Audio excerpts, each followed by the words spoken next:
ನಿಮ್ ದುಡ್ಡಿಗೆ ಬರೀ 4-5% ಬಡ್ಡಿ ಸಿಗ್ತಾ ಇದೆಯಾ? ಸ್ಟೇಬಲ್ ಮನಿ ಮೂಲಕ ಭಾರತದ ಬ್ಯಾಂಕ್ಗಳಲ್ಲಿ FD ಬುಕ್ ಮಾಡಿ 9.5% ವರೆಗೂ ಬಡ್ಡಿ ಪಡೀರಿ. ಅದು ಕೂಡ 5 ಲಕ್ಷ ರೂಪಾಯಿಗಳವರೆಗೆ RBIನ DICGC ಗ್ಯಾರಂಟಿಯೊಂದಿಗೆ. ಕೆಲವೇ ಸೆಕೆಂಡ್ಗಳಲ್ಲಿ FD ಬುಕ್ ಮಾಡಬಹುದು. ಡಿಸ್ಕ್ರಿಪ್ಷನ್ ಹಾಗೂ ಪಿನ್ ಕಾಮೆಂಟ್ ನಲ್ಲಿರೋ ಲಿಂಕ್ ಮೂಲಕ ಆಪ್ ಡೌನ್ಲೋಡ್ ಮಾಡಿ.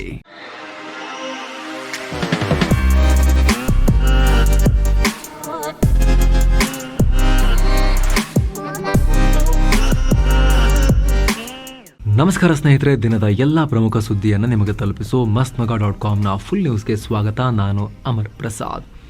PM ನರೇಂದ್ರ ಮೋದಿ ನೇತೃತ್ವದಲ್ಲಿ ಅವರ ನಿವಾಸದಲ್ಲಿ ಕಾಶ್ಮೀರ ಭದ್ರತೆಗೆ ಸಂಬಂಧಪಟ್ಟಂತೆ, ಕಾಶ್ಮೀರ ಎಸ್ಕಲೇಷನ್ಗೆ ಸಂಬಂಧಪಟ್ಟಂತೆ, ಭಾರತ ಪಾಕ್ ನಡುವೆ ಆಗ್ತಿರೋ ಉದ್ವಿಗ್ನತೆಗೆ ಸಂಬಂಧಪಟ್ಟಂತೆ ಉನ್ನತ ಮಟ್ಟದ ಮೀಟಿಂಗ್ ಆಗಿದೆ. Very important meeting. ಯಾರೆಲ್ಲ ಇದ್ರು? PM ನರೇಂದ್ರ ಮೋದಿ, ರಕ್ಷಣಾ ಮಂತ್ರಿ Rajnath Singh, chief of defence staff CDS Anil Chauhan, 3 ಸಶಸ್ತ್ರ ಪಡೆಗಳ ಮುಖ್ಯಸ್ಥರು ಅಂದರೆ ಭೂಸೇನಾ ಮುಖ್ಯಸ್ಥ ಉಪೇಂದ್ರ ದ್ವಿವೇದಿ ಅವರು, air force chief Amarpreet Singh ಅವರು ಹಾಗೂ ನೌಕಾಪಡೆಯ ಮುಖ್ಯಸ್ಥರಾಗಿರುವ ಅಡ್ಮಿರಲ್ ದಿನೇಶ್ ತ್ರಿಪಾಠಿ ಇವರಿದ್ರು. ಹಾಗೆ ರಾಷ್ಟ್ರೀಯ ಭದ್ರತಾ ಸಲಹೆಗಾರ ಅಜಿತ್ ದೋವಲ್ ಅವರು ಕೂಡ ಈ ಸಭೆಯಲ್ಲಿ ಭಾಗಿಯಾಗಿದ್ರು. ಇನ್ನು ಈ ಮೀಟಿಂಗ್ ಬಳಿಕ ವೆರಿ ಇಂಪಾರ್ಟೆಂಟ್ ಏನು ಅಂತ ಹೇಳಿದ್ರೆ, ಭದ್ರತಾ ಪಡೆಗಳಿಗೆ, ಭಾರತೀಯ ಸಶಸ್ತ್ರ ಪಡೆಗಳಿಗೆ, ಸೇನೆಯವರಿಗೆ, ಡಿಫೆನ್ಸ್ನವರಿಗೆ ಕಂಪ್ಲೀಟ್ ಫ್ರೀ ಹ್ಯಾಂಡ್ ಕೊಟ್ಟಿದ್ದಾರೆ PM ಮೋದಿ ಅನ್ನೋ ಮಾಹಿತಿ ಬರ್ತಾ ಇದೆ. ಲಾಸ್ಟ್ ಟೈಮ್ ಕೂಡ ಬಾಲಾಕೋಟ್ ಏರ್ ಸ್ಟ್ರೈಕ್ಗೂ ಮುಂಚೆ ಇದೇ ಸ್ಟೇಟ್ಮೆಂಟ್ ಬಂದಿತ್ತು PM ನರೇಂದ್ರ ಮೋದಿ ಅವರಿಂದ. ಮುಕ್ತ ಸ್ವಾತಂತ್ರ್ಯವನ್ನು ಕೊಟ್ಟಿದ್ದೀವಿ, ಏನು ಉಗ್ರ ನಿಗ್ರಹ ಕಾರ್ಯಾಚರಣೆ ಮಾಡಬೇಕು ಅಂತ ಅವರಿಗೆ ಬಿಟ್ಟಿದ್ದೀವಿ ಅಂತ ಹೇಳಿದ್ರು. ಅದಾದಮೇಲೆ ಬಾಲಾಕೋಟ್ ಏರ್ ಸ್ಟ್ರೈಕ್ ಆಗಿತ್ತು. ಈ ಸಲ ಕೂಡ PM ನರೇಂದ್ರ ಮೋದಿ ಅದೇ ರೀತಿ ಹೇಳಿಕೆಯನ್ನು ಕೊಟ್ಟಿದ್ದಾರೆ. ಸೇನಾ ಪಡೆಗಳಿಗೆ ಫ್ರೀ ಹ್ಯಾಂಡ್, ಅವರೇ ಡಿಸೈಡ್ ಮಾಡ್ತಾರೆ ಈ ಉಗ್ರ ವಿರುದ್ಧ ಕಾರ್ಯಾಚರಣೆಯನ್ನು ಯಾವಾಗ ಹೇಗೆ ಮಾಡಬೇಕು, ಏನ್ ಆಕ್ಷನ್ ತಗೋಬೇಕು ನೆಕ್ಸ್ಟ್ ಅನ್ನೋದನ್ನ ಅವ್ರಿಗೆ ಬಿಟ್ಟಿದೀವಿ, ಅವರಿಗೆ ಫುಲ್ ಸ್ವಾತಂತ್ರ್ಯ ಕೊಟ್ಟಿದ್ದೀವಿ ಅನ್ನೋ ಒಂದು ಮಾತನ್ನ ಸರ್ಕಾರ ಹೇಳಿದೆ. ಮತ್ತೊಂದು ಕಡೆ ಕೇಂದ್ರ ಗೃಹ ಸಚಿವಾಲಯದಲ್ಲೂ ಕೂಡ high level special security meeting ಆಗಿದೆ. ಇದರಲ್ಲಿ ಕೇಂದ್ರ ಗೃಹ ಕಾರ್ಯದರ್ಶಿ ಗೋವಿಂದ್ ಮೋಹನ್ ದಾಸ್ ಸೇರಿದ ಹಾಗೆ CAPF, BSF, CRPF, SSB, ITBP, NSG, national security guards ಮತ್ತು ಅಸ್ಸಾಂ ರೈಫಲ್ಸ್ ಈ ಎಲ್ಲದರ ಮಹಾನಿರ್ದೇಶಕರು ಉಪಸ್ಥಿತರಿದ್ದರು. ಈ 2 ಮೀಟಿಂಗ್ಗಳು ಯಾವುದಕ್ಕೆ ಪೂರ್ವಭಾವಿಯಾಗಿ ನಡೆದಿದೆ ಗೊತ್ತಾ? ಬುಧವಾರ ಇನ್ನೂ ಇಂಪಾರ್ಟೆಂಟ್ ಡೆವಲಪ್ಮೆಂಟ್ ಆಗೋದು ಬಾಕಿ ಇದೆ. ಬುಧವಾರ ಬೆಳಗ್ಗೆ PM ನರೇಂದ್ರ ಮೋದಿ ನೇತೃತ್ವದಲ್ಲಿ cabinet committee on security CCS ಈ ಪಹಲ್ಗಾಮ್ ದಾಳಿ ಬಳಿಕ 2ನೇ ಬಾರಿ ಈಗ ಸಭೆ ಸೇರುತ್ತೆ. ದೇಶದಲ್ಲಿ ರಕ್ಷಣಾ ವಿಚಾರಕ್ಕೆ ಸಂಬಂಧಪಟ್ಟಂತೆ, ಮಿಲಿಟರಿ ಆಪರೇಷನ್ಸ್ಗೆ ಸಂಬಂಧಪಟ್ಟಂತೆ ನೀತಿ ನಿರ್ಧಾರಗಳನ್ನು ರೂಪಿಸುವ, ಡಿಸಿಷನ್ ಕೈಗೊಳ್ಳುವ ಅತ್ಯುನ್ನತವಾಗಿರುವಂಥ ಕಮಿಟಿ ಅಂತ ಹೇಳಿದ್ರೆ, ಕ್ಯಾಬಿನೆಟ್ ಕಮಿಟಿ ಅಂದರೆ ಅದು CCS. ಇದರಲ್ಲಿ ಮೋದಿ ಸಂಪುಟದ ಟಾಪ್ 4 ಮಿನಿಸ್ಟರ್ಸ್ ಇರ್ತಾರೆ. ರಕ್ಷಣಾ ಮಂತ್ರಿ ರಾಜನಾಥ್ ಸಿಂಗ್, ಕೇಂದ್ರ ಗೃಹ ಮಂತ್ರಿ ಅಮಿತ್ ಶಾ, ಹಣಕಾಸು ಮಂತ್ರಿ ನಿರ್ಮಲಾ ಸೀತಾರಾಮನ್ ಮತ್ತು ವಿದೇಶಾಂಗ ಸಚಿವ S ಜೈಶಂಕರ್ ಇವರಿರ್ತಾರೆ. ಹಾಗೆ ರಾಷ್ಟ್ರೀಯ ಭದ್ರತಾ ಸಲಹೆಗಾರ ಅಜಿತ್ ದೋವಲ್ ಕೂಡ ಭಾಗಿಯಾಗ್ತಾರೆ. ಗಮನಿಸಬೇಕಾಗಿರೋ ಅಂಶ ಅಂದರೆ, ಏಪ್ರಿಲ್ 22ನೇ ತಾರೀಕು ಈ ಕಾಶ್ಮೀರದ ಪಹಲ್ಗಾಮ್ನಲ್ಲಿ ಉಗ್ರ ದಾಳಿ ನಡೆದ ಬೆನ್ನಲ್ಲೇ ಮರುದಿನ ಅಂದರೆ ಏಪ್ರಿಲ್ 23ನೇ ತಾರೀಕು PM ಮೋದಿ ನೇತೃತ್ವದಲ್ಲಿ CCS ಮೊದಲ ಬಾರಿಗೆ 2.5 ಗಂಟೆ ಕಾಲ ಸುದೀರ್ಘ ಸಭೆ ಸೇರಿ 5 ಮಹತ್ವದ ನಿರ್ಧಾರಗಳನ್ನು ಕೈಗೊಂಡಿತ್ತು. ಪಾಕ್ ಜೊತೆಗಿನ ಸಿಂಧೂ ನದಿ ಒಪ್ಪಂದವನ್ನು ಅಮಾನತು ಮಾಡಿ, ಅಟ್ಟಾರಿ ಗಡಿ ಚೆಕ್ ಪೋಸ್ಟ್ ಕ್ಲೋಸ್ ಮಾಡೋದು, ಜೊತೆಗೆ ಭಾರತದಲ್ಲಿರೋ ಪಾಕ್ ರಾಯಭಾರಿಗಳಿಗೆ ಗೇಟ್ ಪಾಸ್, ಅಲ್ಲಿರೋ ಭಾರತೀಯರನ್ನ ರಾಯಭಾರಿಗಳನ್ನ ವಾಪಸ್ ಕರೆಸ್ಕೊಳ್ಳೋದು ಹಾಗೂ ಭಾರತದಲ್ಲಿರೋ ಪಾಕಿಸ್ತಾನಿ ಪ್ರಜೆಗಳ ವೀಸಾ ರದ್ದು, 48 ಗಂಟೆಗಳ ಒಳಗಾಗಿ ಭಾರತ ಬಿಡುವಂತೆ ಆದೇಶ ಎಲ್ಲ ಮಾಡಲಾಗಿತ್ತು. ಈಗ ಮತ್ತೆ 2ನೇ ಬಾರಿಗೆ CCS ಮೀಟಿಂಗ್ ನಡೆಸಲಾಗುತ್ತೆ. ಅದು ಹೇಗೆ? ಅದಕ್ಕಿಂತ ಒಂದು ದಿನ ಮುಂಚೆ ರಕ್ಷಣೆಗೆ ಸಂಬಂಧಪಟ್ಟಂತೆ ಎಲ್ಲ ಚೀಫ್ಗಳು, ಎಲ್ಲ ಸೇನೆಯ ಮುಖ್ಯಸ್ಥರುಗಳು, ರಕ್ಷಣಾ ಮಂತ್ರಿ, CDS, ಆಮೇಲೆ ಈ ಅಜಿತ್ ದೋವಲ್ ಅವರು ಇವರೆಲ್ಲ PM ಜೊತೆ ಮೀಟ್ ಆಗಿದ್ದಾರೆ. ನೆಕ್ಸ್ಟ್ ಡೇ ಮತ್ತೆ CCS ಮೀಟಿಂಗ್ ಇದೆ ನಾಳೆ. ಅದಾದಮೇಲೆ ಕ್ಯಾಬಿನೆಟ್ ಕಮಿಟಿ ಆನ್ ಎಕನಾಮಿಕ್ ಅಫೇರ್ಸ್ನ ಮೀಟಿಂಗ್ ಇದೆ. ಅದಾದಮೇಲೆ ಕ್ಯಾಬಿನೆಟ್ ಕಮಿಟಿ ಆನ್ ಪೊಲಿಟಿಕಲ್ ಅಫೇರ್ಸ್ನ ಮೀಟಿಂಗ್ ಕೂಡ ಇದೆ. ಅದಾದಮೇಲೆ ಫುಲ್ ಕ್ಯಾಬಿನೆಟ್ ಮೀಟಿಂಗ್ ಕೂಡ PM ನಾಳೆ ಇಟ್ಕೊಂಡಿದ್ದಾರೆ ಅನ್ನೋ ಮಾಹಿತಿ ಬರ್ತಾ ಇದೆ. ಸೊ ಬುಧವಾರ ಸಿಕ್ಕಾಪಟ್ಟೆ ಡೆವಲಪ್ಮೆಂಟ್ಸ್ ಇರುತ್ತೆ ಕಾಶ್ಮೀರ ವಿಚಾರಕ್ಕೆ ಸಂಬಂಧಪಟ್ಟಂತೆ. ಇದನ್ನೆಲ್ಲ ನೋಡ್ತಾ ಇದ್ರೆ ಪಾಕ್ ಜೊತೆಗಿನ ಅಳಿದುಳಿದ ಎಲ್ಲ ಸಂಬಂಧವನ್ನು ಕಟ್ ಮಾಡಿಕೊಳ್ಳೋ ಬಗ್ಗೆ ನಿರ್ಧಾರ ತಗೊಳ್ತಾರಾ, ಏನು ಹೊರ ಬರುತ್ತೆ ಇದೆಲ್ಲ ಆದಮೇಲೆ ಅನ್ನೋದ್ರ ಬಗ್ಗೆ ಸಾಕಷ್ಟು ಕುತೂಹಲ ಇದೆ. ಇನ್ನು CCSನಲ್ಲಿ ಕ್ಯಾಬಿನೆಟ್ ಕಮಿಟಿ ಆನ್ ಸೆಕ್ಯೂರಿಟಿಯಲ್ಲಿ ಯಾರು ಇರ್ತಾರೆ ಅಂತ ನಮಗೆ ಹೇಳಿದ್ವಿ. Cabinet committee on economic affairs meeting ಕೂಡ ಇರುತ್ತೆ ಅಂತ ಹೇಳಿದ್ವಲ್ಲ. ಅದರಲ್ಲಿ ರಕ್ಷಣಾ ಸಚಿವ ರಾಜನಾಥ್ ಸಿಂಗ್, ಕೇಂದ್ರ ಗೃಹ ಮಂತ್ರಿ ಅಮಿತ್ ಶಾ, ಕೃಷಿ ಮಂತ್ರಿ ಶಿವರಾಜ್ ಸಿಂಗ್ ಚೌಹಾಣ್, ಸಾರಿಗೆ ಮಂತ್ರಿ ನಿತಿನ್ ಗಡ್ಕರಿ, ಹಣಕಾಸು ಮಂತ್ರಿ ನಿರ್ಮಲಾ ಸೀತಾರಾಮನ್, ಫಾರೆನ್ ಮಿನಿಸ್ಟರ್ ಜೈಶಂಕರ್, ಬೃಹತ್ ಉದ್ಯಮ ಖಾತೆ ಸಚಿವ ಕರ್ನಾಟಕದವರಾಗಿರುವ HD ಕುಮಾರಸ್ವಾಮಿ, ವಾಣಿಜ್ಯ ಸಚಿವ ಪಿಯೂಷ್ ಗೋಯಲ್, ಶಿಕ್ಷಣ ಖಾತೆ ಮಂತ್ರಿ ಧರ್ಮೇಂದ್ರ ಪ್ರಧಾನ್ ಇವರೆಲ್ಲ ಆ ಕಮಿಟಿಲಿದ್ದಾರೆ.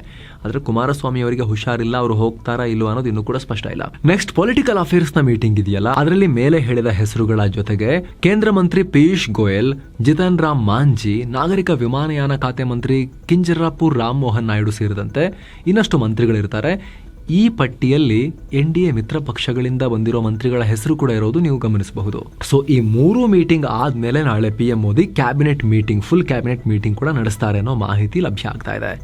ಸೊ ಬುಧವಾರ ಭಾರತ ಪಾಕಿಸ್ತಾನ ನಡುವೆ ನಡೀತಿರುವಂತಹ ಈ ಡೆವಲಪ್ಮೆಂಟ್ ವಿಚಾರದಲ್ಲಿ ಪ್ರಮುಖವಾದ ಡೆವಲಪ್ಮೆಂಟ್ ಆಗಬಹುದು ಅನ್ನೋ ನಿರೀಕ್ಷೆ ಇದೆ. ಮತ್ತೊಂದು ಕಡೆ ಪಾಕಿಸ್ತಾನ ಕಡೆಯಿಂದ ಸೈಬರ್ ದಾಳಿ ಪ್ರಯತ್ನವೂ ಆಗಿದೆ. ಪಾಕಿಸ್ತಾನದ IOK ಹ್ಯಾಕರ್ ಅನ್ನೋ ಗುಂಪು ಸಾರ್ವಜನಿಕರು ಬಳಸುವ ವೆಬ್ಸೈಟ್ಗಳ ಆಕ್ಸೆಸ್ ಪಡೆಯೋಕೆ ನೋಡಿದೆ.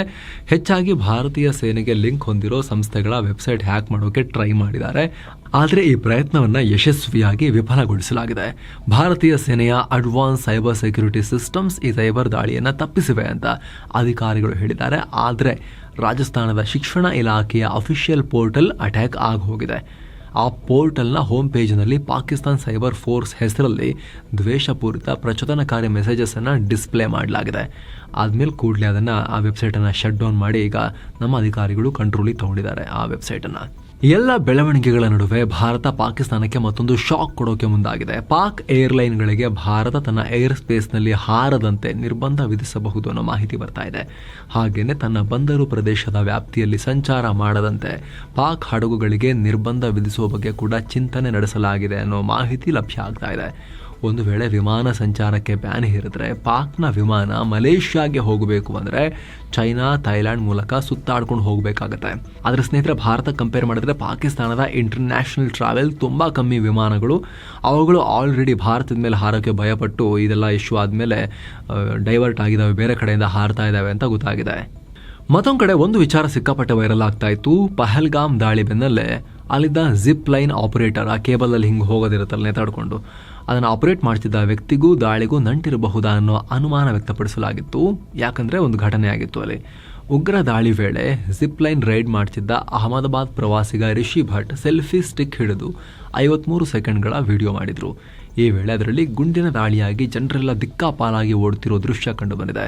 ಅಲ್ಲದೆ ನಾನು ರೈಡ್ ಮಾಡುವಾಗ ಅಲ್ಲಿದ್ದ ಜಿಪ್ ಲೈನ್ ಆಪರೇಟರ್ ಮುಜಮಿಲ್ ಅಹಮದ್ 3 ಬಾರಿ ಇಸ್ಲಾಮಿಕ್ ಧಾರ್ಮಿಕ ಘೋಷಣೆ ಕೂಗಿದ್ದ. ಬಳಿಕವಷ್ಟೇ ಗುಂಡಿನ ದಾಳಿ ಆಯಿತು. ಹೀಗಾಗಿ ಆ ಕಾಶ್ಮೀರಿ ಜಿಪ್ ಲೈನ್ ಆಪರೇಟರ್ ಮೇಲೆ ನನಗೆ ಅನುಮಾನ ಇದೆ ಅಂತ ಈ ಭಟ್ ಹೇಳಿದ್ರು. ಹೀಗಾಗಿ ಮುಜಮಿಲ್ಗೂ ಈ ದಾಳಿಗೂ ನಂಟಿರಬಹುದಾ ಅನ್ನೋ ಪ್ರಶ್ನೆ ಉದ್ಭವ ಆಗಿತ್ತು. ಇವರೇ ಅನುಮಾನ ವ್ಯಕ್ತಪಡಿಸಿದ್ರು ರಿಷಿಯನ್ ಅವರು. ಅದರ ಬೆನ್ನಲ್ಲೇ ಆ ಜಿಪ್ ಲೈನ್ ಆಪರೇಟರ್ನನ್ನ NIA ಕರೆದು ವಿಚಾರಣೆ ಮಾಡಿದೆ. ವಿಚಾರಣೆ ವೇಳೆ ಆ ಮುಜಮಿಲ್, ಹೌದು ನಾನು ಮಾಮೂಲಿಯಾಗಿ ಧಾರ್ಮಿಕ ಘೋಷಣೆ ಕೂಗಿದ್ದು ಹೌದು, ಅದು ನನ್ನ ನ್ಯಾಚುರಲ್ ರಿಯಾಕ್ಷನ್ ಆಗಿತ್ತು, ಮಾಮೂಲಿಯಾಗಿ ನಾನು ಆ ಥರ ಹೇಳ್ತಾ ಇರ್ತೀನಿ, ಅದರಿಂದ ಬೇರೆ ಯಾವುದೇ ಉದ್ದೇಶ ಇಲ್ಲ ಅಂತ ಹೇಳಿದ್ದಾನೆ ಅನ್ನೋದು ಗೊತ್ತಾಗಿದೆ. NIA ಅಧಿಕಾರಿಗಳು ಕೂಡ ಸದ್ಯ ಈತನದ ಯಾವುದೇ ನೇರ ಕೈವಾಡ ಇರೋ ಥರ ಕಾಣಿಸ್ತಿಲ್ಲ ಅನ್ನೋ ಮಾಹಿತಿಯನ್ನು ಹೇಳಿದ್ದಾರೆ. ಮತ್ತೊಂದು ಕಡೆ ಪಹಲ್ಗಾಮ್ ದಾಳಿಯ ಪ್ರಮುಖ ಉಗ್ರ ಅದಿಲ್ ಥೋಕರ್ ಸದ್ಯ ದಕ್ಷಿಣ ಕಾಶ್ಮೀರದಲ್ಲಿ ಇರಬಹುದು, ಆತನಿಗೆ ಕೆಲ ಸ್ಥಳೀಯರ ಸಪೋರ್ಟ್ ಕೂಡ ಇರಬಹುದು ಅಂತ ಗುಪ್ತಚರ ಇಲಾಖೆ ಮಾಹಿತಿ ನೀಡಿದೆ. ಇನ್ನು ಈ ಪಹಲ್ಗಾಮ್ ದಾಳಿಯಲ್ಲಿ ಮೇಲ್ನೋಟಕ್ಕೆ ಕೇವಲ 3 ಉಗ್ರರು ಮಾತ್ರ ಭಾಗಿಯಾಗಿದ್ರು. ಇನ್ನೊಬ್ಬ ಉಗ್ರ ಈ ವೇಳೆ ಕಾಡಿನಲ್ಲಿ ಕುಳಿತು ಅವರಿಗೆ ಸಪೋರ್ಟ್ ಮಾಡ್ತಾ ಇದ್ದ. ಸದ್ಯ ಈ ಬಗೆಗಿನ ದೃಶ್ಯಾವಳಿಗಳು ಅಧಿಕಾರಿಗಳ ಕೈ ಸೇರಿವೆ ಅಂತ ಮೂಲಗಳಿಂದ ಮಾಹಿತಿ ಸಿಕ್ಕಿದೆ. ದಾಳಿ ಮಾಡೋಕೆ ಅಂತ ಪಹಲ್ಗಾಮ್ನ ಮೇನ್ ಗೇಟ್ನಿಂದ ಇಬ್ರು ಹಾಗೂ ಎಕ್ಸಿಟ್ ಗೇಟ್ನಿಂದ ಒಬ್ಬ ಉಗ್ರ ಬಂದಿದ್ದ ಅಂತ NIA ತನಿಖೆ ವೇಳೆ ರಿವೀಲ್ ಆಗಿದೆ. ಇನ್ನು ತನಿಖೆ ನಡೆಸ್ತಾ ಇರೋ NIA ಇಲ್ಲಿವರೆಗೆ 25 ಸಂತ್ರಸ್ತರು ಮತ್ತು ಪ್ರತ್ಯಕ್ಷದರ್ಶಿಗಳ ಹೇಳಿಕೆಯನ್ನು ದಾಖಲಿಸಿಕೊಂಡಿದೆ. ಅಲ್ಲದೆ ಬೈಸರನ್ ಅರಣ್ಯ ಪ್ರದೇಶ ಸೇರಿದಂತೆ ಪಹಲ್ಗಾಮ್ ಸುತ್ತಮುತ್ತ ಪ್ರದೇಶಗಳಿಗೆ NIA ತಂಡ ಕೂಡ ಭೇಟಿ ನೀಡಿದೆ. ಈ ವೇಳೆ ಜಮ್ಮು ಕಾಶ್ಮೀರ ಪೊಲೀಸರು, CRPF ಸಿಬ್ಬಂದಿ ಕೂಡ ಹಾಜರಿದ್ರು.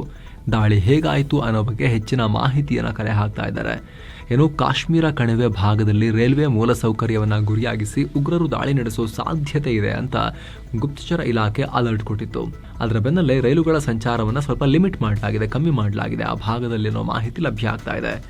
ಅತ್ತ ಜಮ್ಮು ಕಾಶ್ಮೀರದಲ್ಲಿ ಸುಮಾರು 100 ಉಗ್ರಗಾಮಿಗಳನ್ನು ಗುರಿಯಾಗಿಸಿ ಭದ್ರತಾ ಪಡೆಗಳು ಶೋಧ ಕಾರ್ಯಾಚರಣೆ ನಡೆಸ್ತಾ ಇವೆ. ಗಡಿ ದಾಟಿ POKಗೆ ಹೋಗೋ ಮೊದಲೇ ಅವರನ್ನ ಹೊಡೆದುರುಳಿಸೋ ಬಗ್ಗೆ ಸೇನೆ ಫೋಕಸ್ ಮಾಡ್ತಾ ಇದೆ ಅನ್ನೋ ಮಾಹಿತಿ ಸಿಕ್ಕಿದೆ. ಇದಕ್ಕಾಗಿ ಪ್ಯಾರಾ ಕಮಾಂಡರ್ ಸೇರಿದಂತೆ ಅಗತ್ಯ ಇರೋ ಪ್ರದೇಶಗಳಲ್ಲಿ ಹೆಚ್ಚಿನ ಸೇನೆ ನಿಯೋಜಿಸಲಾಗಿದೆ. ಅತ್ತ ಪಾಕ್ನಲ್ಲಿ ವಾಟರ್ ಮ್ಯಾನೇಜ್ಮೆಂಟ್ ಇನ್ಫ್ರಾಸ್ಟ್ರಕ್ಚರ್ ಸಂಬಂಧ ಪಾಕ್ PM ಶಹಬಾಜ್ ಶರೀಫ್ ಹಿರಿಯ ಅಧಿಕಾರಿಗಳೊಂದಿಗೆ ಮಹತ್ವದ ಸಭೆ ನಡೆಸಿದ್ದಾರೆ. ಇದೆಲ್ಲದರ ನಡುವೆ ಭಾರತದಲ್ಲಿ ಆಗ್ತಾ ಇರೋ ಆಕ್ಟಿವಿಟೀಸ್ ನೋಡಿ ಎಲ್ಲಿ ದಾಳಿ ಮಾಡಿಬಿಡ್ತಾರೋ ಅಂತ ಗಾಬರಿ ಬಿದ್ದಿರೋ ಪಾಕ್ ಸೇನೆ ನಿದ್ದೆ ಇಲ್ಲದಂತೆ ವರ್ತಿಸ್ತಾ ಇದೆ. ಗಡಿಬಿಡಿಯಲ್ಲಿ ವಾಯುಪಡೆಯನ್ನ ಆಕ್ಷನ್ಗಿಳಿಸಿದೆ. 2 ದೊಡ್ಡ ವಾಯುಪಡೆಯ ಸಮರಾಭ್ಯಾಸವನ್ನು ಲಾಂಚ್ ಮಾಡಿದೆ. ಇದಕ್ಕೆ ಫಿಜಾ-ಎ ಬದ್ರ್ ಮತ್ತು ಲಲ್ಕಾರ್-ಎ ಮೊಮಿನ್ ಅಂತ ಹೆಸರನ್ನು ಇಟ್ಟಿದೆ. ಇವುಗಳನ್ನು ಪಾಕಿಸ್ತಾನದ ಸೆಂಟ್ರಲ್ ಮತ್ತು ನಾರ್ದರ್ನ್ ಏರ್ ಕಮಾಂಡ್ಗಳಲ್ಲಿ ಲಾಂಚ್ ಮಾಡಲಾಗಿದೆ. ಭಾರತದ ಸೇನಾ ಪ್ರತಿಕ್ರಿಯೆ ಹೇಗಿರಬಹುದು ಅಂತ ಚಿಂತಿಸ್ತಾ ತನ್ನ ಯುದ್ಧ ತಯಾರಿಯನ್ನು ಕೂಡ ಪ್ರದರ್ಶನ ಮಾಡ್ತಾ ಇದ್ದಾರೆ ಪಾಕಿಗಳು. ದೇಶದಲ್ಲಿ ಬಹಳ ಸೂಕ್ಷ್ಮ ವಾತಾವರಣ ಇರೋ ಟೈಮ್ನಲ್ಲೇ RSS ಮುಸ್ಲಿಮರಲ್ಲಿ ಒಂದು ಮನವಿ ಮಾಡ್ತಾ ಇದ್ದೀವಿ ಅಂತ ಹೇಳಿದೆ. ಉಗ್ರರಿಗೆ ಯಾವುದೇ ಜಾತಿ ಧರ್ಮ ಇಲ್ಲ, ಹಾಗಾಗಿ ಉಗ್ರರು ಸತ್ತಾಗ ಅವರಿಗೆ ಸಿಕ್ಕಾಪಟ್ಟೆ ರಾಜಮರ್ಯಾದೆ ಎಲ್ಲ ಕೊಡೋಕೆ ಹೋಗಬೇಡಿ, ಅವರಿಗೆ ಅಂತಿಮ ಸಂಸ್ಕಾರ ಮಾಡಿ ಅವರಿಗೆ ಒಂಥರ ಧಾರ್ಮಿಕ ಪ್ರೇಯರ್ ಎಲ್ಲ ಕೊಡೋದು ಅದನ್ನೆಲ್ಲ ಮಾಡಬೇಡಿ, ಅವ್ರನ್ನ ಹೂಳೋಕೆ ಸಮಾಧಿಗೆ ಜಾಗ ಕೊಡಬೇಡಿ ನೀವು ಅಂತ RSSನ ಇಂದ್ರೇಶ್ ಕುಮಾರ್ ಮುಸ್ಲಿಮರಿಗೆ ಮನವಿ ಮಾಡ್ತಾ ಇದ್ದೀನಿ ಅಂತ ಹೇಳಿದ್ದಾರೆ. ಯಾಕಂದ್ರೆ ಪ್ರತಿ ಸಲ ಕಾಶ್ಮೀರದಲ್ಲಿ ಎನ್ಕೌಂಟರ್ ಎಲ್ಲ ಆದಾಗ ದೊಡ್ಡ ಪ್ರಮಾಣದಲ್ಲಿ ಗುಂಪು ಸೇರೋದು, ಮೆರವಣಿಗೆ ಮಾಡೋದು, ಆಮೇಲೆ ಧಾರ್ಮಿಕ ಇವೆಂಟ್ಗಳನ್ನು ಆಯೋಜಿಸೋದು ಇದೆಲ್ಲ ಆಗಿತ್ತು ಕಾಶ್ಮೀರದಲ್ಲಿ ಹಿಂದೆ. ಎಸ್ಪೆಷಲಿ ಬುರ್ಹಾನ್ ವಾನಿ ಅಂತಹ ಉಗ್ರರನ್ನ ಹತ್ಯೆ ಮಾಡಿದಾಗಂತೂ, ಎನ್ಕೌಂಟರ್ ಆದಾಗಲಂತೂ ಇಡೀ ಕಾಶ್ಮೀರದಲ್ಲಿ ಧಗಧಗ ವಾತಾವರಣ ನಿರ್ಮಾಣ ಆಗಿತ್ತು. ಹಾಗಾಗಿ RSSನ ಇಂದ್ರೇಶ್ ಕುಮಾರ್ ಈ ರೀತಿ ಮನವಿ ಮಾಡ್ತಾ ಇದ್ದೀನಿ ನಾನು ಅಂತ ಹೇಳಿದ್ದಾರೆ. ಇಷ್ಟೆಲ್ಲ ಆಗ್ತಿರ್ಬೇಕಾದ್ರೆ ಜಮ್ಮು ಕಾಶ್ಮೀರದ ಮಾಜಿ CM PDPಯ ಅಧ್ಯಕ್ಷೆ ಮೆಹಬೂಬಾ ಮುಫ್ತಿ ಪಾಕಿಸ್ತಾನ ಪರವಾಗಿ ಬ್ಯಾಟ್ ಬೀಸಿದ್ದಾರೆ.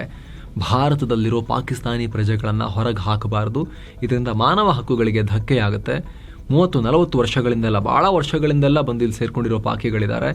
ಇಲ್ಲಿನವ್ರನ್ನ ಮದುವೆಯಲ್ಲಾಗಿ ಸಂಸಾರ ಮಾಡ್ತಿದ್ದಾರೆ ಆರಾಮಾಗಿ, ಅವ್ರನ್ನ ಹೊರಗೆ ಹಾಕಬಾರದು. ಈಗ ಮಹಿಳೆಯರು, ಮಕ್ಕಳು ಮತ್ತು ಹಿರಿಯರ ಬಗ್ಗೆ ಈ ರೀತಿಯೆಲ್ಲ ಮಾಡಬಾರದು, ಇದು ಅಮಾನವೀಯ ನಡೆ ಅಂತ ಮೆಹಬೂಬಾ ಮುಫ್ತಿ ಈ ಕ್ರಮದ ವಿರುದ್ಧ ಆಕ್ರೋಶ ಹೊರಹಾಕಿದ್ದಾರೆ. ಇದೆಲ್ಲದರ ನಡುವೆ ಪಾಕಿಸ್ತಾನಕ್ಕೆ ಸಿಂಧೂ ನದಿ ನೀರು ತಡೆ ಹಿಡಿದ ಕೇಂದ್ರ ಸರ್ಕಾರದ ನಿಲುವಿಗೆ ಕರ್ನಾಟಕದ ಪೌರಾಡಳಿತ ಹಾಗೂ ಹಜ್ ಸಚಿವ ರಹೀಂ ಖಾನ್ ವಿರೋಧ ವ್ಯಕ್ತಪಡಿಸಿದ್ದಾರೆ.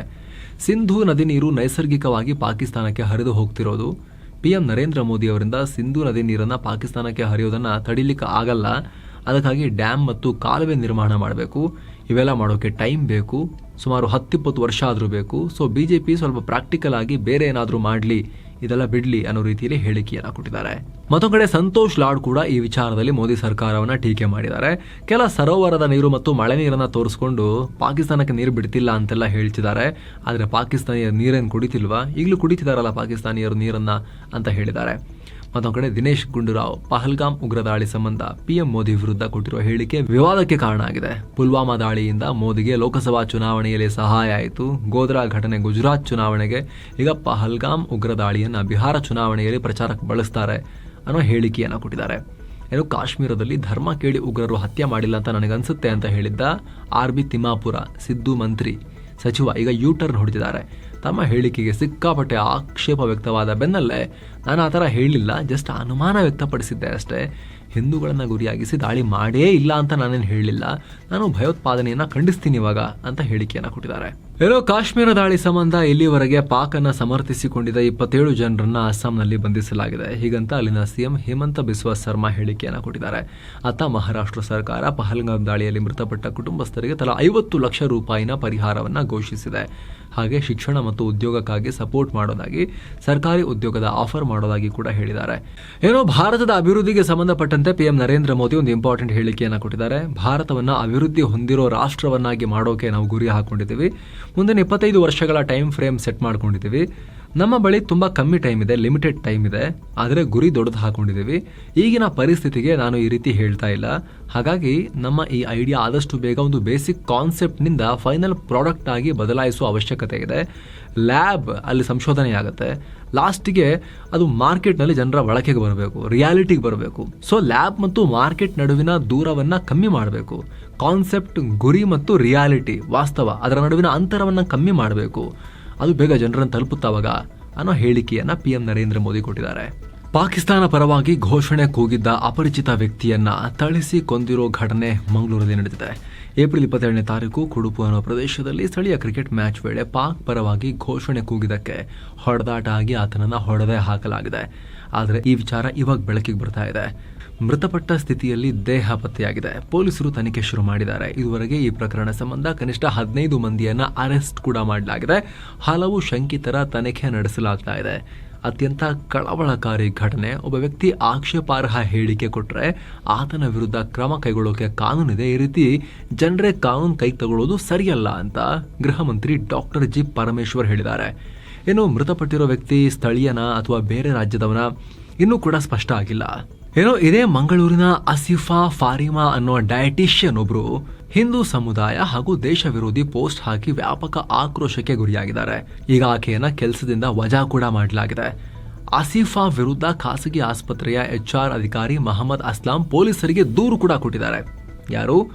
ಖಾಸಗಿ ಆಸ್ಪತ್ರೆಯ HR ಅಧಿಕಾರಿ ಮಹಮ್ಮದ್ ಅಸ್ಲಾಂ ಅನ್ನೋರು ಈ ಆಸಿಫಾ ವಿರುದ್ಧ ಪೊಲೀಸರಿಗೆ ದೂರು ಕೂಡ ಕೊಟ್ಟಿದ್ದಾರೆ. ಆ ಹಿನ್ನೆಲೆಯಲ್ಲಿ ಪಾಂಡೇಶ್ವರ ಠಾಣೆಯಲ್ಲಿ FIR ಆಗಿದೆ. Help, stinky Hindus are behind me, am I Indian? Yes. Do I hate India? Yes ಅಂತ ಪೋಸ್ಟ್ ಹಾಕಿದ್ರು. ಅಂದ್ರೆ ಸಹಾಯ ಮಾಡಿ, ಈ ಕೊಳಕರು ನನ್ನ ಹಿಂದೆ ಬಿದ್ದಿದ್ದಾರೆ. ಹಿಂದೂಗಳು, ನಾನು ಭಾರತೀಯಳ? ಹೌದು. ಆದ್ರೆ ನಾನು ಭಾರತವನ್ನು ದ್ವೇಷಿಸ್ತೀನ? ಹೌದು ಅಂತ ಪೋಸ್ಟ್ ಹಾಕಿದ್ರು. ಇದೀಗ FIR ಆಗಿದೆ. ಈಕೆನ ಜಾಬ್ ನಿಂದ ತೆಗೆದು ಹಾಕಲಾಗಿದೆ. ಈಕೆ ಕೆಲಸ ಮಾಡ್ತಾ ಇದ್ದ ಕಂಪನಿಯ HR ಮಹಮ್ಮದ್ ಅಸ್ಲಾಂ ಅನ್ನೋರು ಅವರೇ ಖುದ್ದಾಗಿ ಹೋಗಿ ಈಕೆ ಮೇಲೆ ಪೊಲೀಸರಿಗೆ ದೂರು ಕೊಟ್ಟಿದ್ದಾರೆ. FIR ಆಗಿದೆ. ಸ್ನಾತಕೋತ್ತರ ಕೋರ್ಸುಗಳ ಪ್ರವೇಶಕ್ಕಾಗಿ ನಡೆಯೋ PG CET ಹಾಗೂ DCETಗೆ ಕರ್ನಾಟಕ ಪರೀಕ್ಷಾ ಪ್ರಾಧಿಕಾರ ಆನ್ಲೈನ್ ಅರ್ಜಿಯನ್ನ ಆಹ್ವಾನಿಸಿದೆ. 2 ಪರೀಕ್ಷೆಗೆ ಅರ್ಜಿ ಸಲ್ಲಿಸೋಕೆ ಮೇ 10ನೇ ತಾರೀಕು ಕೊನೆ ದಿನ ಹಾಗೂ ಮೇ 12ನೇ ತಾರೀಕು ಶುಲ್ಕ ಪಾವತಿಗೆ ಕೊನೆಯ ದಿನ ಅಂತ ಕರ್ನಾಟಕ ಪರೀಕ್ಷಾ ಪ್ರಾಧಿಕಾರ ತಿಳಿಸಿದೆ. ಸೋಮವಾರ ರಾಷ್ಟ್ರಪತಿ ಭವನದಲ್ಲಿ ನಡೆದ ಕಾರ್ಯಕ್ರಮದಲ್ಲಿ 2025ನೇ ಸಾಲಿನ ಪದ್ಮ ಪ್ರಶಸ್ತಿ ಪ್ರದಾನ ಮಾಡಲಾಗಿದೆ. ರಾಷ್ಟ್ರಪತಿ ದ್ರೌಪದಿ ಮುರ್ಮು, PM ನರೇಂದ್ರ ಮೋದಿ, ಗೃಹ ಮಂತ್ರಿ ಅಮಿತ್ ಶಾ ಸೇರಿ ಪ್ರಮುಖ ಗಣ್ಯರ ಸಮ್ಮುಖದಲ್ಲಿ ಈ ಕಾರ್ಯಕ್ರಮ ನಡೆದಿದೆ. ರಾಜ್ಯದ ತಗುಲುಗೊಂಬೆ ಕಲಾವಿದೆ ಭೀಮವ್ವ ಶಿಳ್ಳೆಕ್ಯಾತರ್ ಅವರಿಗೆ ಪದ್ಮಶ್ರೀ ಕೊಡಲಾಗಿದೆ. ಭೀಮವ್ವ ಕಳೆದ 82 ವರ್ಷಗಳಿಂದ ತಗುಲುಗೊಂಬೆ ಆಟದಲ್ಲಿ ಅವರ ಜೀವನ ಪೂರ್ತಿ ಇಳಿ ವಯಸ್ಸಿನವರೆಗೂ ಕೂಡ ಅವರು ಸೇವೆ ಸಲ್ಲಿಸಿದ್ದಾರೆ. ಆತ ಸೌತ್ ಇಂಡಿಯನ್ ನಟರಾದ ನಂದಮುರಿ ಬಾಲಕೃಷ್ಣಗೆ ಮತ್ತು ಅಜಿತ್ ಕುಮಾರ್ಗೆ ಪದ್ಮಭೂಷಣವನ್ನು ಕೊಡಲಾಗಿದೆ. ವಿವಿಧ ವಲಯದ ಒಟ್ಟು 139 ಸಾಧಕರಿಗೆ ಪದ್ಮ ಪ್ರಶಸ್ತಿಗಳನ್ನು ಕೊಟ್ಟು ಗೌರವಿಸಲಾಗಿದೆ. ಇಸ್ಲಾಮಾಬಾದ್ ಹೆಸರಿನ ಕಾಲೋನಿಯ ಹೆಸರನ್ನ ಚೇಂಜ್ ಮಾಡಿ ಅಂತ ಹಿಂದೂ ಜಾಗೃತಿ ಸೇನೆ ಕಲಬುರಗಿ ಮಹಾನಗರ ಪಾಲಿಕೆ ಮುಂದೆ ಪ್ರತಿಭಟಿಸಿದೆ. ಕಲಬುರಗಿ ಉತ್ತರ ವಿಧಾನಸಭಾ ಕ್ಷೇತ್ರ ವ್ಯಾಪ್ತಿಯಲ್ಲಿ ಒಂದು ಕಾಲೋನಿಗೆ ಪಾಕ್ ರಾಜಧಾನಿ ಇಸ್ಲಾಮಾಬಾದ್ ಹೆಸರಿದೆ, ಇದನ್ನು ತೆಗಿಬೇಕು ಅಂತ ಒತ್ತಾಯ ಮಾಡಿ ಪ್ರತಿಭಟಿಸಿದ್ದಾರೆ.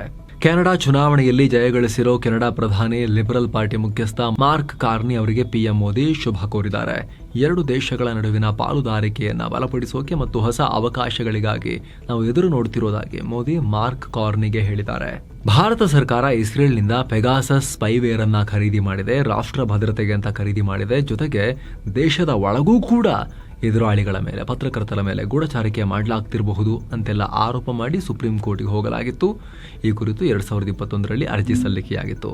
ಅದಕ್ಕೆ ಸಂಬಂಧಪಟ್ಟಂತೆ ಸುಪ್ರೀಂ ಕೋರ್ಟ್ ಏನು ಹೇಳಿದೆ ಅಂತ ಹೇಳಿದ್ರೆ, ಒಂದು ದೇಶವಾಗಿ ಸ್ಪೈವೇರ್ನ ಹೊಂದಿದ್ದಾರೆ ಮತ್ತು ಅದನ್ನು ರಾಷ್ಟ್ರದ ಭದ್ರತಾ ದೃಷ್ಟಿಯಿಂದ ಬಳಸಿದ್ರೆ ಏನೂ ತಪ್ಪಿಲ್ಲ, ಅದನ್ನು ಕ್ವಶನ್ ಮಾಡೋಕ್ಕಾಗಲ್ಲ. ರಾಷ್ಟ್ರದ ಭದ್ರತೆ ವಿಚಾರದಲ್ಲಿ ರಾಜಿ ಮಾಡ್ಕೊಳ್ಳೋಕೆ ಸಾಧ್ಯ ಇಲ್ಲ. ಆದರೆ ಸ್ಪೈವೇರನ್ನು ಯಾರ ವಿರುದ್ಧ ಬಳಸಲಾಗುತ್ತೆ ಅನ್ನೋದು ಕೂಡ ಇಂಪಾರ್ಟೆಂಟ್. ಖಾಸಗಿ ವ್ಯಕ್ತಿಗಳ ಮೇಲೆ ಏನಾದರೂ ಬಳಸಿದ್ರೆ ಅವ್ರಿಗೆ ದೂರು ಕೊಡೋಕೆ ಅರ್ಹತೆ ಇರುತ್ತೆ, ಅದನ್ನು ಪರಿಶೀಲಿಸಲೂ ಬೇಕಾಗುತ್ತೆ ಅನ್ನೋ ರೀತಿಯಲ್ಲಿ ಸುಪ್ರೀಂ ಕೋರ್ಟ್ ಅಭಿಪ್ರಾಯಪಟ್ಟಿದೆ. ಇನ್ಫೋಸಿಸ್ ತನ್ನ ಮೈಸೂರು ಕ್ಯಾಂಪಸ್ನಿಂದ ಹೊಸದಾಗಿ 195 ಟ್ರೈನಿಗಳನ್ನ ಅಂದರೆ ತರಬೇತಿ ನಿರತರನ್ನ ತೆಗೆದುಹಾಕಿದೆ. ಈ ಬಗ್ಗೆ ಕಂಪನಿ ಈ 195 ತರಬೇತಿ ನಿರತರಿಗೆ ಅಂದರೆ ಟ್ರೈನಿಗಳಿಗೆ ಮೇಲ್ ಕೂಡ ಕಳಿಸಿದೆ. ಆಂತರಿಕ ಮೌಲ್ಯಮಾಪನದಲ್ಲಿ ಅವರು ಕೊಟ್ಟಾಗ ಅವರು ಫೇಲ್ ಆಗಿರುವುದರಿಂದ ಇವ್ರನ್ನ ತೆಗೆದು ಹಾಕ್ತಾ ಇದ್ದೀವಿ ಅಂತ ಇನ್ಫೋಸಿಸ್ ಹೇಳಿದೆ. ಫೆಬ್ರವರಿಯಿಂದ ಇಲ್ಲಿವರೆಗೆ ಇದೇ ಕಾರಣಕ್ಕೆ ಸುಮಾರು 800 ಟ್ರೈನಿಗಳನ್ನ ತರಬೇತಿ ನಿರತರನ್ನ ತೆಗೆದು ಹಾಕಲಾಗಿದೆ. ವಾರದ ಮೊದಲ ಸೆಷನ್ನಲ್ಲಿ ಚೇತರಿಸಿಕೊಂಡು ಗ್ರೀನ್ನಲ್ಲಿ ಎಂಡ್ ಆಗಿದ್ದ ಷೇರುಪೇಟೆ ಫ್ಲಾಟ್ ಆಗಿದೆ. ದಿನದ ವಹಿವಾಟಿನ ಅಂತ್ಯಕ್ಕೆ ಸೆನ್ಸೆಕ್ಸ್ 70 ಪಾಯಿಂಟ್ಸ್ ಏರಿಕೆಯಾಗಿ 80,288ಕ್ಕೆ ರೀಚ್ ಆಗಿದೆ. ನಿಫ್ಟಿ 7 ಪಾಯಿಂಟ್ಸ್ ರೈಸ್ ಆಗಿ 24,335ಕ್ಕೆ ತಲುಪಿದೆ. ಅರ್ಲಿ ಟ್ರೇಡಿಂಗ್ ವೇಳೆ ಷೇರುಪೇಟೆಯಲ್ಲಿ ಬೈಯಿಂಗ್ ಚೆನ್ನಾಗಿ ವಹಿವಾಟು ಚೆನ್ನಾಗಾಗ್ತಿತ್ತು. ಅದಾದ್ಮೇಲೆ ಷೇರುಪೇಟೆಯಲ್ಲಿ ಸೆಲ್ಲಿಂಗ್ ಪ್ರೆಷರ್ ಕಾಣಿಸೋಕೆ ಶುರುವಾಗಿ ಫ್ಲಾಟ್ ಆಗಿದೆ. Bharat electronics, tech Mahindra, Reliance, eternal, Trent ಚೆನ್ನಾಗಿ ಪರ್ಫಾರ್ಮ್ ಮಾಡಿವೆ. ಆದರೆ ಸನ್ ಫಾರ್ಮಾ, ONGC, ಕೋಲ್ ಇಂಡಿಯಾ, ಅಲ್ಟ್ರಾಟೆಕ್ ಸಿಮೆಂಟ್ ಮತ್ತು ಡಾಕ್ಟರ್ ರೆಡ್ಡಿಸ್ ಲ್ಯಾಬ್ಸ್ ಲಾಸ್ ಮಾಡ್ಕೊಂಡಿದ್ದಾರೆ. ಡಾಲರ್ ಮುಂದೆ ರೂಪಾಯಿ ಮೌಲ್ಯ 13 ಪೈಸೆ ಡೌನ್ ಆಗಿ 85 ರೂಪಾಯಿ 16 ಪೈಸೆ ಆಗಿದೆ. ಚಿನ್ನ ಮತ್ತು ಬೆಳ್ಳಿ ಬೆಲೆ ವಿಚಾರಕ್ಕೆ ಬಂದರೆ 24 ಕ್ಯಾರೆಟ್ನ 10 ಗ್ರಾಂ ಚಿನ್ನದ ಬೆಲೆಯಲ್ಲಿ 903 ರೂಪಾಯಿ ಹೆಚ್ಚಾಗಿ 96,011 ರೂಪಾಯಿ ಆಗಿದೆ. 22 ಕ್ಯಾರೆಟ್ನ 10 ಗ್ರಾಂ ಚಿನ್ನದ ಬೆಲೆಯಲ್ಲಿ 831 ರೂಪಾಯಿ ಹೆಚ್ಚಾಗಿ 87,950 ರೂಪಾಯಿ ಆಗಿದೆ. 1 kg ಬೆಳ್ಳಿ ಬೆಲೆಯಲ್ಲಿ 964 ರೂಪಾಯಿ ಹೆಚ್ಚಾಗಿ 97,390 ರೂಪಾಯಿ ಆಗಿದೆ. ಸೊ ಫ್ರೆಂಡ್ಸ್, ಇದಾಗಿತ್ತು ಇವತ್ತಿನ ಫುಲ್ ನ್ಯೂಸ್. ನಾವು ಕೊಯ್ದಿಲ್ಲ, ಎಳೆದಿಲ್ಲ, ಕಿರಿಚಾಡು ಇಲ್ಲ, ಸುದ್ದಿ ಥರ ನಿಮಗೆ ತಲುಪಿಸೋ ಪ್ರಯತ್ನವನ್ನು ಮಾಡಿದ್ದೀವಿ. ನಮ್ಮ ಈ ಪ್ರಯತ್ನ ನಿಮಗೆ ಇಷ್ಟ ಆದರೆ ದಯವಿಟ್ಟು ನಮ್ಮ ಚಾನಲ್ಗೆ ಸಬ್ಸ್ಕ್ರೈಬ್ ಮಾಡಿ, ಪಕ್ಕದ ಬೆಲ್ ಐಕಾನ್ ಮೇಲೆ ಕ್ಲಿಕ್ ಮಾಡೋದನ್ನು ಮರಿಬೇಡಿ ಅಂತ ನಿಮ್ಮಲ್ಲಿ ನಮ್ಮ ಮನವಿ. ಮತ್ತೆ ಭೇಟಿ ಆಗ್ತಿರೋಣ. ನಮಸ್ತೆ.